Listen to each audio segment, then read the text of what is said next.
Hello mga kabisig, magandang hapon po sa ating lahat. So ayan, welcome back sa ating YouTube channel. So for today's video mga kabisig, syempre ayan, medyo natagal-tagal tayo nakapag-update sa ating vlog mga kabisig dahil nga din nasira po ang ating phone.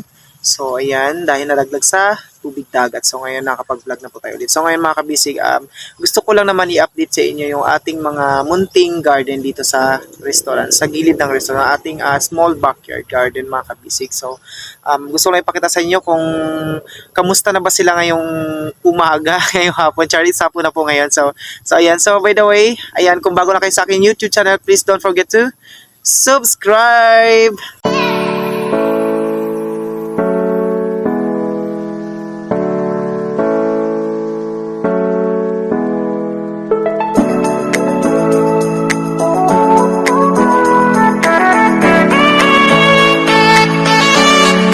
So ayan na nga, balik na tayo mga kabisig sa ating topic mga kabisig. So ngayon is pupuntahan natin yung ating mga garden mga kabisig, yung ating mga gulay mga kabisig. Sa ating first cucumber na naitanim, ang ating what do you call that? Ang ating organic vegetable plant dito sa amin. So tara mga kabisig, samahan niyo po ako ngayon. Mga kabisig, ito na po ang update sa ating mga sobrang tataba ng ating mga pipino mga kabisig. So nag-start na po sila mag-vines. Kung makita niyo yan, sobrang taba. Mga kabisig, no fertilizer na in-apply dito mga kabisig dahil nga at least 'di ba, mas maganda yung organic, yung makain mo kahit balat. Kasi pag hindi organic, pag maraming mga fertilizer na inilagay, siyempre hindi maganda sa ating mga kalusugan. Then mga kabisig, ang ating pipino ay nag-start na po sila mag-produce ng bunga ng kanilang mga fruits or veggies tawag dito. So ayan mga kabisig, papakita ko lang sa inyo yung mga bunga ng ating mga pipino. So ito, nag-start na siya. Ayan. Nag-start na yung mga pipino natin. Dito rin sa part na to, mayroon din. Then, nakakatuwa mga kabisig dahil matitikman natin ang bunga. Ang pait. Char. Ang bunga ng ating mga pipino. So ayan, may bunga na din sa ilalim. Yan. Tapos dito mga kabisig, ganun din. So ayan, sa ilalim, may bunga siya. Ayan, hihawakan natin. Ayan ang bunga ng pipino natin.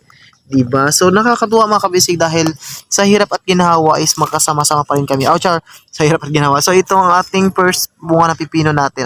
Sobrang liit pa pero I think siyempre maglaki yan.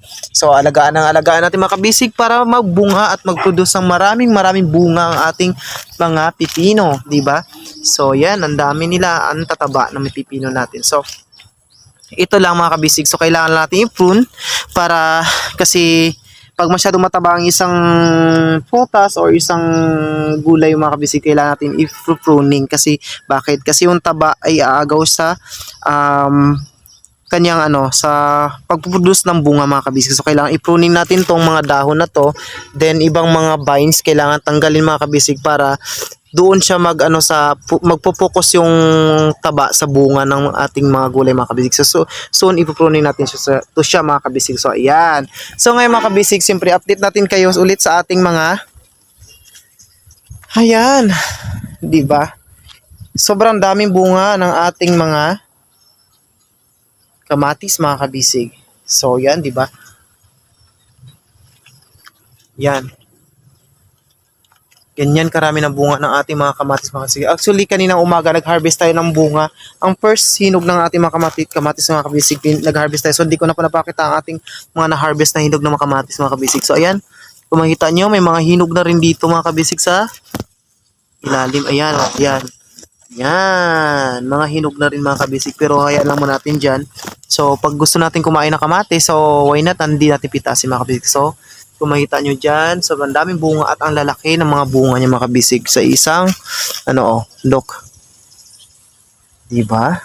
So, nakaka-proud, nakakatuwa na ganito kadaming bunga ang ating mga kamatis mga kabisig. Siyempre, ngayon ay pupuntahan din natin ang ating sili. So, yung sitaw natin mga still nagpuproduce ng mga bunga mga kabisig, yan ang ating mga sitaw. Then, syempre, ang ating sili, ang ating bell pepper mga kabisig, sobrang lalaki ng mga bunga niya. So, dito tayo sa mga sili natin. So, kung nakaraan puro flowers, ngayon ay bunga na sila mga kabisig. Ayan. Ayan ang ating mga sili. So, dalawang klaseng mga ating sili mga kabisig. Mayroon yung sili haba siya mga kabisig. Ayan. Sobrang lalaki na rin ang bunga niya. Then, ang ating bell pepper. ayan. Diba? Sobrang nakakatuwa mga kabisig. Then, syempre, marami pa yan. Hindi lang yan. Ito pa. Yan sa side. Then, pupuntahan natin yung ating mga flowers na nag-bloom. Ang ganda diba mga kabisig? Yan. So, ngayon, iikutin natin ngayon ang ating mga pinunla na. Hi, Alex. Ay, hello. So, how are you doing? So, ito nga. Tulad ng ginagawa natin dati, mag-ano na lang tayo ng lupa. So, kukuha siya ng lupa mga kabisig. Magtatanim siya ng mga gulay.